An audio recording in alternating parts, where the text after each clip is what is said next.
A gente ouve muito falar do caso Jeffrey Epstein, né? Nomes, números, escândalos gigantescos, mas hoje a gente vai focar numa história. A história que, na verdade, destravou tudo isso. A jornada de uma mulher, uma brasileira, cuja coragem foi o verdadeiro ponto de virada. Essa é a história de Marina Lacerda. Olha só essa frase: o silêncio da vítima é a impunidade do criminoso. É forte, né? E essa frase, dita pela própria Marina, é basicamente o coração de tudo o que a gente vai ver aqui. É o que moveu a luta dela por, nossa, décadas. E que serve de inspiração para tanta gente. Antes do nome Marina Lacerda virar público, ela era só um código nos documentos da justiça. Vítima menor número 1. Chega a arrepiar pensar nisso. Mas foi essa vítima número 1 que lá em 2018 deu um depoimento tão fundamental que foi a peça que faltava para o FBI finalmente conseguir prender o Jeffrey Epstein em Nova York. Foi ela que abriu a porta para uma justiça que até então parecia, sei lá, inalcançável. Mas para a gente entender a força que a Marina teve para fazer tudo isso, a gente precisa voltar um pouco no tempo. Entender o que aconteceu antes, sabe? Porque a história dela, a vulnerabilidade dela, não começou naquela mansão. Começou bem antes. Imagina só, com 6, 7 aninhos, ela sai de Belo Horizonte e vai para os Estados Unidos com a mãe sonhando com uma vida nova. Só que a realidade em Nova York foi bem diferente. Na escola, ela sofreu um bullying pesadíssimo que fez ela se isolar completamente. E o pior de tudo é que nem em casa ela estava segura. Por anos, ela foi abusada por um parente. E quando esse cara foi solto da prisão, ela, com só 14 anos, se sentiu tão ameaçada que fugiu de casa. 14 anos, sozinha. É uma vulnerabilidade que a gente nem consegue medir. Então, ela precisava se virar, né? Começou a trabalhar para se sustentar.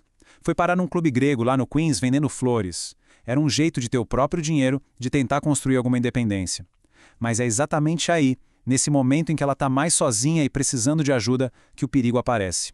Aí uma amiga um pouco mais velha chega com essa proposta. Ah, tem um bico pra você, super de boa. É só fazer uma massagem num cara muito rico. Pensa bem, para uma adolescente que tá sozinha, precisando desesperadamente de dinheiro, de segurança, isso soa como a solução perfeita. Simples, fácil, sem perigo aparente. Só que era a entrada pro inferno, o mundo de Jeffrey Epstein. Esse mundo, esse inferno, tinha um endereço muito chique, aliás. Uma mansão gigantesca em Manhattan. Sabe, daquelas que a gente olha de fora e pensa, uau, que luxo. Mas por dentro era outra história. Era uma gaiola. Uma gaiola de ouro, mas ainda assim uma prisão de horrores. 88 milhões de dólares. Esse era o valor da casa. Pensa nisso. Fica a um quarteirão do Central Park, uma das áreas mais caras do planeta.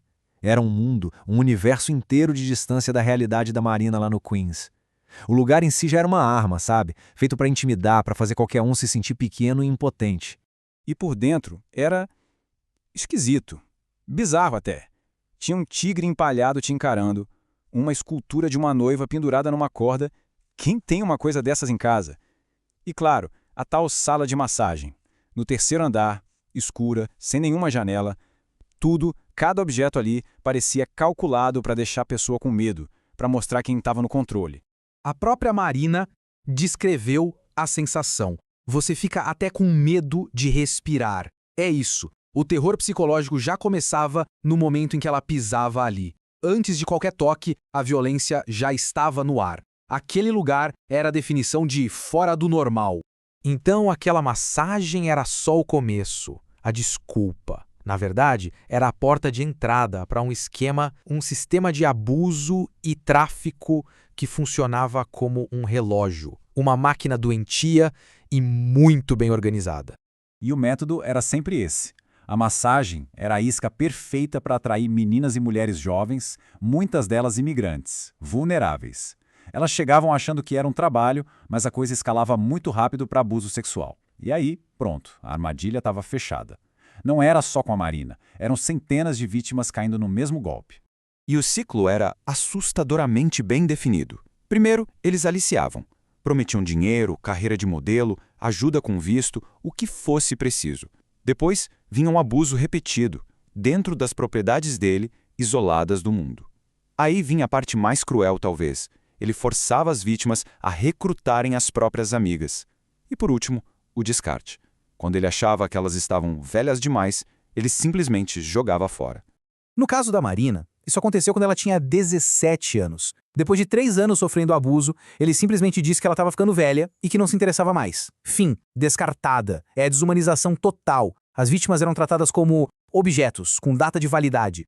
Mas se engana quem pensa que a história dela acaba aqui. Na verdade, é aqui que começa uma outra jornada. Uma batalha de uma década. A luta da Marina para ser ouvida, para conseguir justiça. E essa luta teve 2 momentos bem diferentes. O primeiro, lá em 2008, na Flórida, foi uma decepção total. O Epstein foi tão cara de pau que pagou pela advogada dela e conseguiu um acordo secreto bizarro que não deu em quase nada. Ele ficou praticamente impune. Mas a Marina não desistiu. 10 anos depois, em 2018, em Nova York, ela falou de novo. E dessa vez a história foi outra. O depoimento dela foi a chave para ele ser preso, e sem direito à fiança. E a coragem dela, junto com a de tantas outras, finalmente trouxe resultado.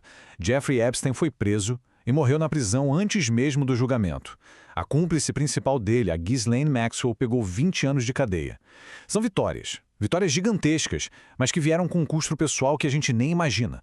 Bom, isso tudo nos traz para hoje, porque sim, algumas pessoas importantes foram presas, mas a verdade é que essa batalha ainda não acabou.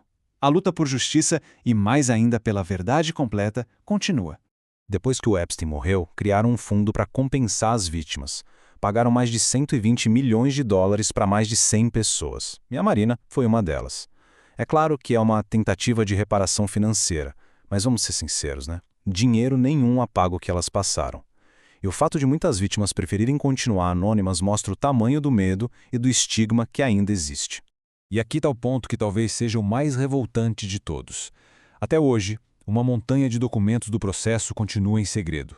Documentos que poderiam mostrar quem eram os outros poderosos envolvidos nessa rede. Quem facilitou tudo isso? O silêncio, agora, não é mais o da vítima. É o do sistema de justiça, que protege esses nomes. Então, a gente fica com essa pergunta no ar.